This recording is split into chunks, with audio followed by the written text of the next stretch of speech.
Good morning, everybody. You're probably wondering why you're looking at a piece of sheetrock, compound mud, and door casing. Well, this is one of those days where we're in a rut because of the weather, and I had to get out early to get materials to my sites. On days like this, and months like this, and actually a full year like this, we've had so many challenges, either with personnel, health-related issues, call-outs, mechanical failures, truck failures, growing pains of a business. Anyone who runs their own business could probably appreciate what I'm saying. Those of you who do not can't relate, I'm sure.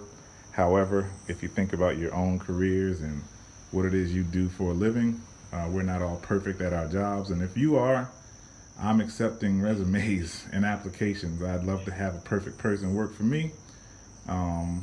Or send me your book. Send us your best-selling book on how to be perfect at our jobs so I can pass it out to my crew and read it myself and follow your guidelines. So with that being said, let's walk through how I plan and communicate to my cleanup team. As we get close to the end of a job, details are important. So I'm making this video to show you how we communicate to, in this particular case, this is going to be Leo's crew coming in to help finish up the job.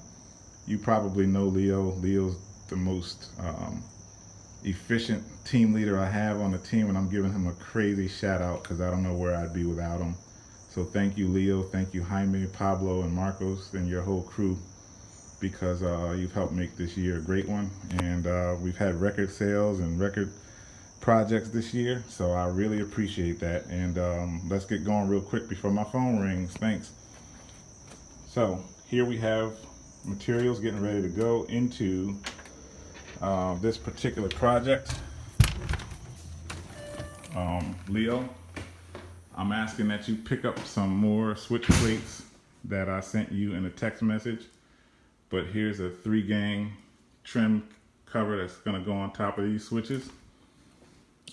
Here's a fireplace mantle along with the anchors and the back plate that's going to go below this television. And I marked the spot where I want the top of the ledge to be. So I don't necessarily concern how you try to measure down. Just make sure your top line is no higher than here, only because we know there's going to be a wireless sound bar. This was a handcrafted shiplap that Leo made. This was just a standard old fireplace from the 70s, so we restored it to shiplap. So that's happening there. In the living room, when we put the floating floor down, there's a gap here.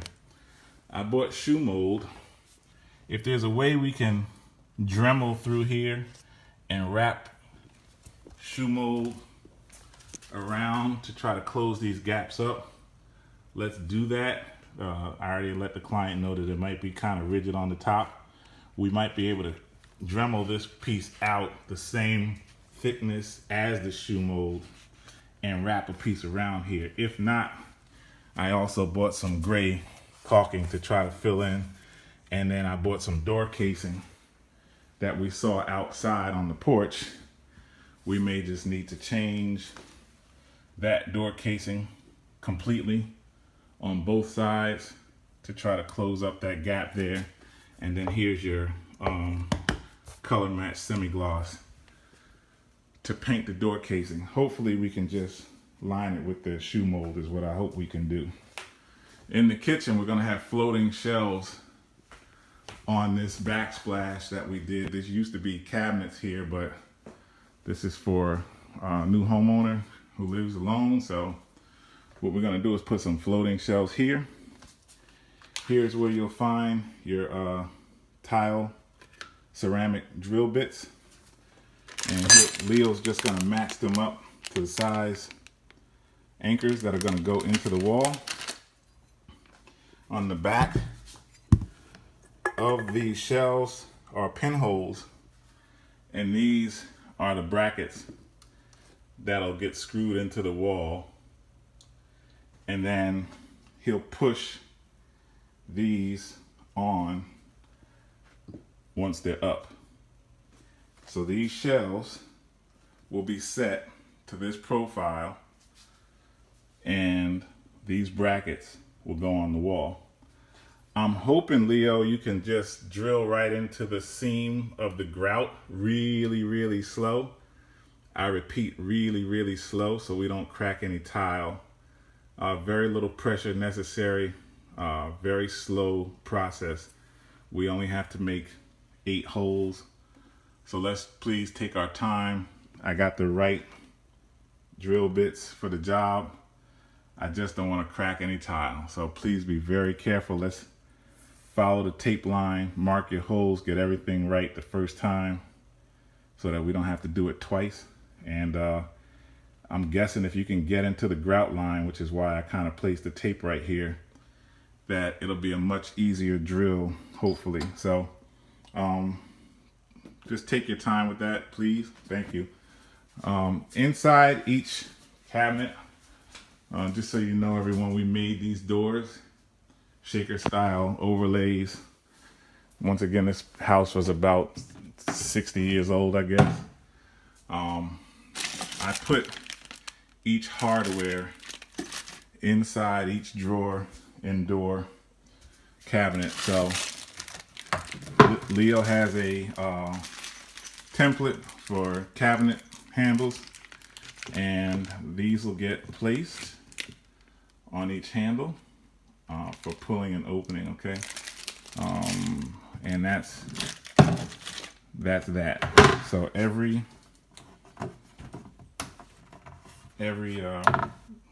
door has the hardware inside, okay? Centered and cut and drilled, rather. There's everywhere you see blue touch-ups, we'll have Jaime hit those up after everything is done, hopefully tomorrow before we have housekeeping in. All right. Oh, in the kitchen, please, in the kitchen, old switch plate covers still right here, still have dirt on them, or these are the old ones that the original homeowner must have painted over. We were supposed to swap these out, so I sent you a text message for you to pick up these direct color match and direct profile match for those. In the bathroom, as you guys can see, the shower is coming along nicely, it's almost ready. But I need switch plate cover for here, which I sent you, and then the drywall that we saw sitting outside is for this hole here, okay? When Jaime comes, we need to make sure every window frame and grill is painted again. As you can see here, there was some primer done, but not fully painted. But we need to sand some of this down and get a good coat. Now, for people who buy older homes, we always let them know, in 70 years, imagine how many times this unit has been painted. So to try to sand and smooth everything in here wouldn't be possible unless we paid and budgeted to change out all the trim work and so forth. But a restoration, nonetheless, is what we've done here, and bringing a home to life while still maintaining some character to it. So, Leo, as you know, if you have any questions, give me a call, and thank you all for watching. But that's how we operate. Oh, also, if we could please, Leo, get some plaster to close this up a little bit. I'd rather you do that, Leo. Just patch that up. The old light cover was much bigger than the one we installed, but it's on both sides, okay? So if we could just plaster that up, that would be great. And hopefully Marcos can help you with these things, and we can get as far as we can today